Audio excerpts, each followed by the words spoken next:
కాంగ్రెస్ ఎమ్మెల్యేలు కుంభం అనిల్, ఉత్తమ్, పద్మావతి ముస్లింలకు శుభాకాంక్షలు చెప్పిన విధానాన్ని ఎమ్మెల్యే రాజాసింగ్ తప్పుపట్టారు. హిందువులను అవమానించేలా పోస్ట్ ఉందని రాజాసింగ్ ఆగ్రహం వ్యక్తం చేశారు.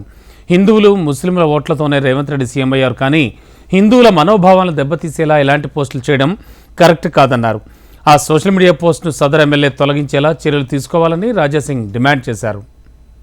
కాంగ్రెస్ ఎమ్మెల్యే భువనగిరి ఎమ్మెల్యే అనిల్ కుమార్ గారు ఒక పోస్ట్ పెట్టినారు. బక్రీద్ శుభాకాంక్షలని ఒక పోస్ట్ పెట్టినారు. పోస్ట్ పెడితే శుభాకాంక్షలు చెప్తే మాకు అభ్యంతరం లేదు, ఎందుకంటే ప్రతి ఒక్క రాజకీయ నేతలు, సెక్యులర్ ఉన్న రాజకీయ నేతలు శుభాకాంక్షలు చెప్తారు.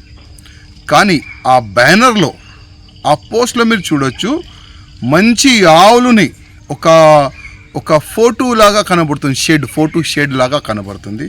ఆ ఫోటో షేడ్ది ఒక బ్యానర్ తయారు చేసి ముస్లిం సోల్కి బక్రీద్ శుభాకాంక్షలని అనిల్ కుమార్ గారు, భువనగిరి ఎమ్మెల్యే గారు పెట్టినారు. అంటే ఇది కాంగ్రెస్ వాళ్ళకి ఏం కొత్త కాదు. ఎక్కడెక్కడ కాంగ్రెస్ వాళ్ళు ఉంటే అక్కడక్కడ హిందువులకి మనోభావాలకి దెబ్బ తలిగేలాగానే చేస్తారు వీళ్ళు. ఎందుకంటే వన్ సైడ్గా పనిచేసి ఈ కాంగ్రెస్ వాళ్ళు ఉంటారు. కానీ నేను ముఖ్యమంత్రి రేవంత్ రెడ్డి గారికి రిక్వెస్ట్ చేసేది ఒక్కటే, ఇవాళ మీరు ముఖ్యమంత్రి అయినారంటే హిందువులు ఓటు, ముస్లిమ్స్ ఓటు, అందరూ ఓటు పడే దానివల్లనే మీరు ముఖ్యమంత్రి అయినారు. కానీ మీ ఎమ్మెల్యేస్ ఈ విధంగా హిందువులకి మనోభావాలకి దెబ్బ తగిలేలాగా ఇట్లాంటి పోస్టులు పెడితే మీరేం చెప్తలేరు. దీనికి మీరు ఇమ్మీడియట్గా ఎమ్మెల్యే గారికి చెప్పి ఆ పోస్ట్ని డిలీట్ చేయాలని నేను ముఖ్యమంత్రి గారికి కోరుతున్నాను.